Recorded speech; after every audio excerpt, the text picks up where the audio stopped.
All right, what to do, how to succeed when odds are stacked against you. This last week, we interviewed Greg Mountain. He essentially robbed a bank when he was 19 years old and just on drugs. And phenomenal story. The whole interview is available on iTunes, on the podcast. Check it out. But after these episodes that are audio only, me and Mikey are going to go over our take homes from it and the things that we want to share with our audience. Greg's story is amazing. Like I said, robbed a bank just on drugs at 19 and today owns and runs his own business, successful CrossFit athlete. So, one thing that's important to remember for anybody who feels like the odds or who the odds are stacked against them is that sometimes situations in life suck and the odds are stacked against you. And other times you've made poor choices and you've put yourself in a situation that feels almost impossible to dig out of because of things that you've done. And the message that kind of the spirit of what we want to talk about today is not giving up when the odds are stacked against you and how to do that. So, and I would say, I think, please watch this interview because Greg is a perfect example of somebody who had everything stacked against him. Right? Greg should not have been able to pull it in comparison to what everybody else has right now. Totally. And he completely did. So just use him as a testament or a testimony that if he could do this, anyone can, because his shit was all the way down. Yeah. I'm going to throw this out there.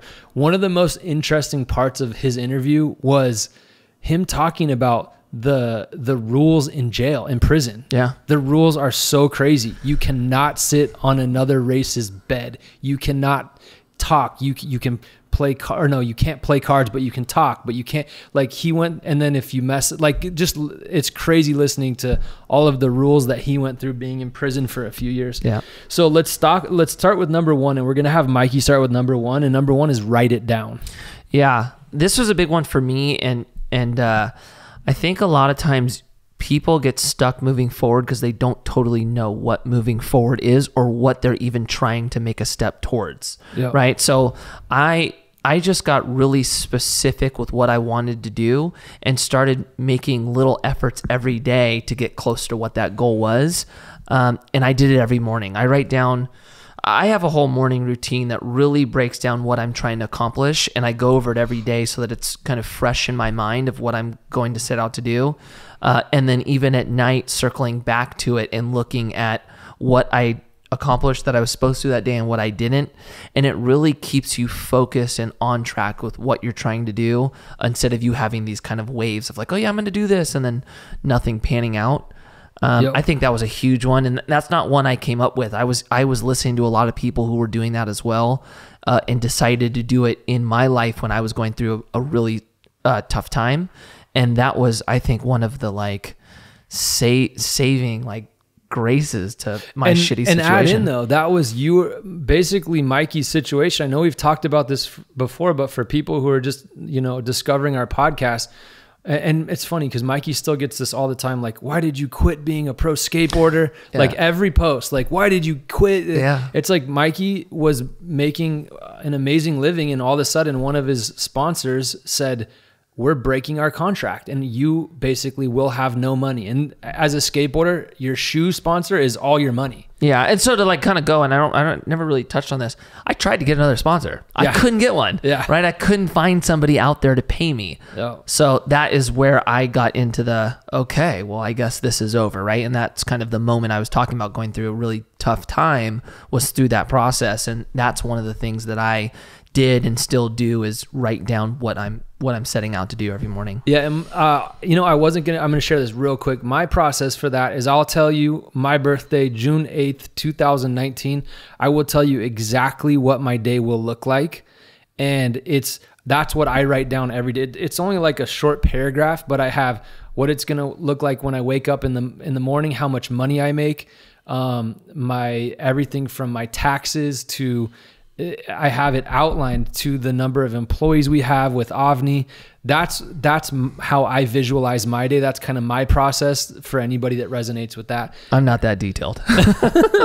Yeah, but you did write down 5 goals every day and 5 affirmations. Yeah, I'm a big affirmations guy though, so that's a big part of my routine. Okay, so let's move to number 2, and number 2 is change your environment. And Mikey, why don't we have you touch on this one also? Yeah, so I actually think this is massive. If you're around people who aren't doing anything, the chances are you're not going to be doing anything either, right? Like if you're surrounded by people who are getting in trouble, you're going to get in trouble. If you're surrounded by people who aren't setting out to achieve anything, you're going to be doing the same thing, right? The idea that you are a blend of the 5 closest people in your circle, I believe is so true.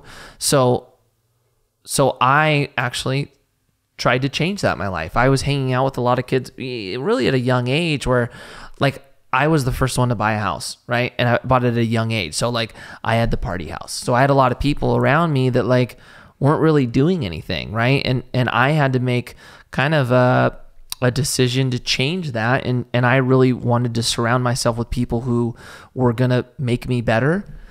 And dude, a lot of my friendships changed because of that. It wasn't easy. It was like incredibly hard. I had a lot of friends before this moment that I would have told you I'm going to be friends with them forever, and had to start separating myself from them because I didn't want to get stuck in their kind of spiraling behaviors. So that was a big part for me. I think it's not an easy thing to do, but if you are hanging out with people who are bringing you down or think everything's whack or don't think anything can be accomplished, dude, separate yourself. Yeah. Like, start getting a new group of friends. And you know what? It's funny.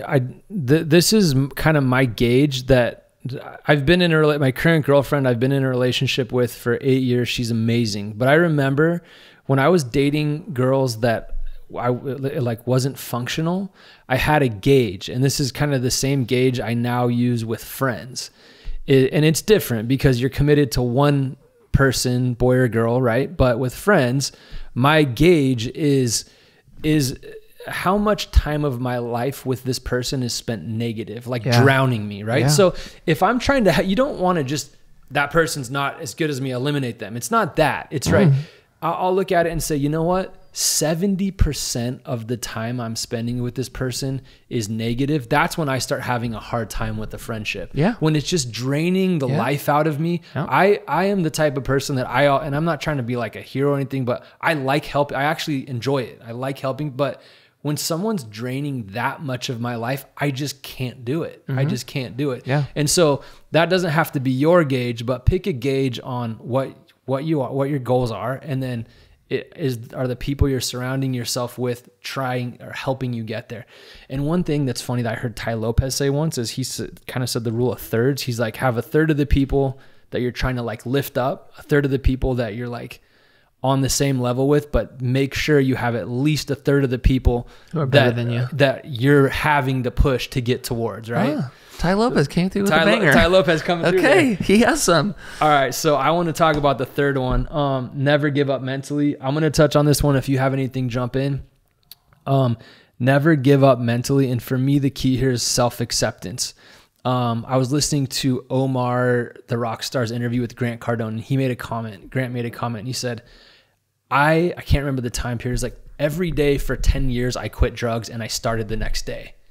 And when you do that, it messes with your mind so bad. You lose all power and discipline and ability to control your life because you make a commitment and you break it. So you're now not keeping any commitments. And when I heard Grant say that was so powerful, because I'm like, you know what?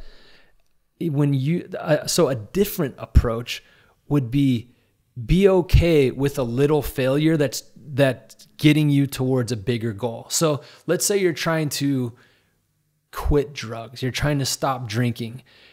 Don't say I quit and then fail.